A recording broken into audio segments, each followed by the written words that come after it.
नमस्कार साथियों, एक बार फिर से स्वागत है आपका आपके अपने चैनल में। तो दोस्तों, हम बात कर रहे हैं भारतीय बाज़ारों की और जानेंगे कि भारतीय बाज़ारों के लेवल्स किस प्रकार से रहने वाले हैं और किस प्रकार से कल भारतीय बाज़ार क्या कुछ करता हुआ नजर आएंगे और बाज़ार में कौन सी ऐसी अपडेट है जिसका फ़र्क कल भारतीय बाज़ारों पर पड़ता हुआ दिखाई देगा। तो आज की बात करें तो आज भारतीय बाज़ार जो है, Sensex Nifty erase all losses trade flat, यानी कि ज़बरदस्त गिरावट सुबह सुबह आज भारतीय बाज़ारों में देखने को मिल रही थी। वो सभी जो गिरावट थी वो ख़त्म होती हुई दिखाई दी और एंड में बाज़ार बंद होते होते भारतीय बाज़ारों में एक ज़बरदस्त क्लोजिंग आज आती हुई दिखाई दी है। ओएनजीसी, बीपीसीएल, कोल इंडिया जैसे शेयरों में अच्छी खासी तेज़ी आज देखने को मिली। तो सभी प्रकार से देखें तो आप देख सकते हैं कि बीएसई मिड कैप और स्मॉल कैप जो इंडिसेस है वहाँ पर अच्छे खासे जो है ट्रेडिंग होती हुई दिखाई दी और ग्रीन में ही ये सेक्टर बंद होते हुए दिखाई दिए।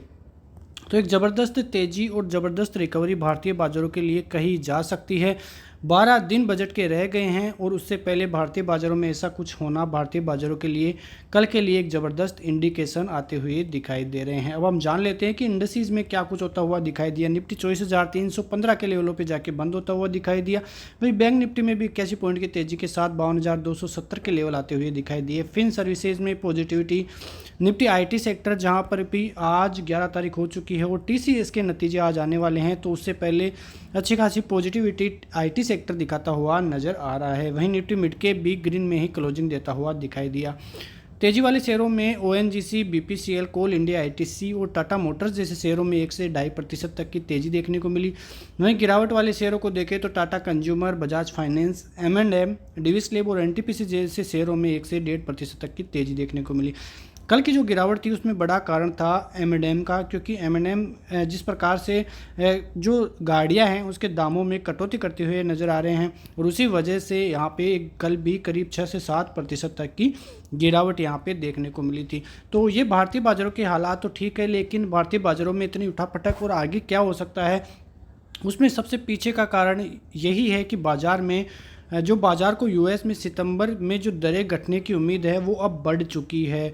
जो कल टेस्ट मनी थी वहाँ पे जो फेड के चेयरमैन हैं जेरोम पोवेल, वो साफ कहते हुए नज़र आ रहे हैं कि अब जो महंगाई है उससे लड़ाई ख़त्म नहीं हुई है। ये महंगाई दर 2% तक कब आएगी ये उनको पता नहीं है अभी भी, लेकिन सितंबर में वो रेट कट कर सकते हैं ऐसा उनका अनुमान है, क्योंकि जिस प्रकार से बेरोज़गारी के आंकड़े और जो अमेरिकी बाज़ारों में आंकड़े आते हुए दिखाई दे रहे हैं वो सभी आंकड़े पॉजिटिव ही है। इसी वजह से जो जेरोम पोवेल है उन्होंने इंडिकेशन दिए हैं और यदि सितंबर में रेट कट होता है तो ये अमेरिकी बाज़ारों के लिए बहुत अच्छे संकेत आते हुए दिखाई देंगे, क्योंकि नेस्डेक और S&P 500 में कल अमेरिकी बाज़ारों में ज़बरदस्त तेज़ी देखने को मिली थी और वो इंडेक्सेस ऑल टाइम हाई पर ही ट्रेड करने में जो है लगे हुए हैं। तो यहाँ पे सभी प्रकार से देखें तो भारतीय बाज़ार पॉजिटिव ही क्लोजिंग देने में कामयाब रहे। अब आते हैं लेवलों पे कि कल भारतीय बाज़ारों में क्या कुछ देखने को मिल सकता है।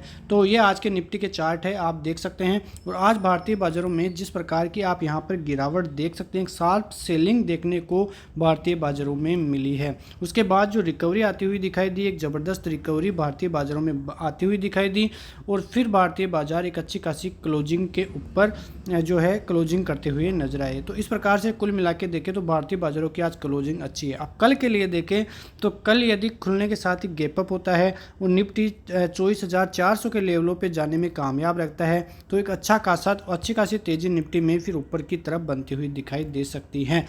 तो आप देख सकते हैं कि जो 24,300 का एक इम्पोर्टेंट लेवल है जहाँ पे कॉल और पुट राइटर्स अच्छी तरीके से अपनी कंडीशन अपने अच्छी तरह से पोजीशन बनाए हुए हैं। वहीं 24,400 पे भी जो कॉल राइटर्स है उनकी अच्छी स्थिति है और 24,500 पे सबसे ज़्यादा कॉल राइटर्स बने हुए हैं, तो वो बाज़ार को ऊपर जाने में थोड़ी तकलीफ दे सकते हैं। वहीं नीचे की तरफ सपोर्ट देके तो 24,200 का एक अच्छा खासा सपोर्ट है। यदि कल भारतीय बाजार फिर से नीचे की तरफ आते हुए दिखाई दे तो यहाँ से फिर से घूमने की संभावनाएं बड़ी रहती हुई नजर आएगी।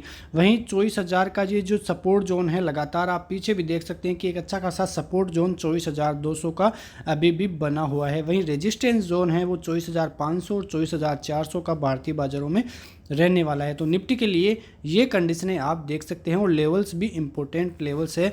यदि कल भारतीय बाजार 300 के ऊपर सस्टेन करता है सुबह 10 बजे के पहले, तो एक अच्छी खासी तेजी भारतीय बाजारों में देखने को मिल सकती है।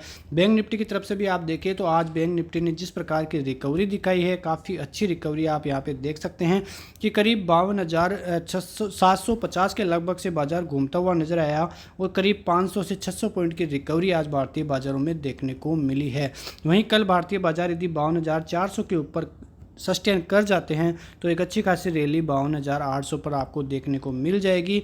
उसके बाद जो ऑल टाइम हाई है 53,200 का, वो भी टूटता हुआ नज़र आ सकता है यदि अच्छी खासी कंडीशंस बनती हुई नज़र आती है। रेजिस्टेंस की बात करें तो 52,400 का एक रेजिस्टेंस है, उसके अलावा 52,800 पर भी अच्छी खासी कॉल राइटिंग आपको देखने को मिल जाएगी। वहीं सपोर्ट की बात करें तो सपोर्ट जोन ये 52,650 का रहने वाला है। यदि यहाँ से नीचे लुढ़कता है तो फिर दिक्कतें बैंक निफ्टी की तरफ से बनती हुई दिखाई दे सकती है। फिलहाल जो देखें तो बैंक निफ्टी से ज़्यादा निफ्टी में अच्छी खासी पोजीशनें आप देख सकते हैं। वहाँ पे अच्छी खासी कंडीशंस है निफ्टी में, तो वहीं पे यदि ट्रेड करें तो काफ़ी बेहतर स्थिति रह सकती है।